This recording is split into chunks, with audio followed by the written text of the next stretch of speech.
तर नमस्कार मित्रांनो, तुम्ही पण तुमच्या कोंबड्यांना अशा प्रकारे खाद्य टाकत असेल आणि अशा प्रकारे ते सांडून जात असेल तर हा जुगाड नक्की बघा.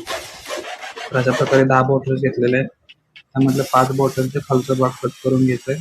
त्यामध्ये अशा प्रकारे होल्स करून त्याला असं स्क्रूने ते टोपण त्यामध्ये फिट करायचं आहे आणि त्या टोपणाला नंतर त्या बाकीच्या बॉटल्स आहेत त्यांना असं समोरून होल करायचंय आणि त्या बॉटल त्या टोपणामध्ये फिट करायचे आहेत. अशा प्रकारे तुम्ही त्या फिट करू शकता. वरून त्याला अडकवण्यासाठी हुक अडकवलेले आहेत.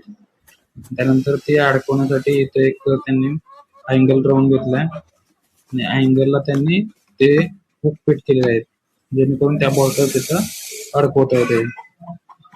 अशा प्रकारे तुम्ही खाद्य भरून त्याच्यामध्ये अडकवू शकता. जसं जसं खाद्य कमी होईल तसं ते वरून येत राहणार. तशाच प्रकारे पाणी सुद्धा त्यामध्ये तुम्ही भरू शकता. पाणी पण अशा प्रकारे त्यामधून येऊ शकतं. तर जुगाड कसा वाटला नक्की कमेंट करून सांगा. भेटूया नवीन व्हिडिओमध्ये. बघू शकता तुम्ही कशा प्रकारे कोंबड्या खाद्य वगैरे खातायत, पाणी वगैरे पितायत. एकदम बेस्ट जुगाड आहे.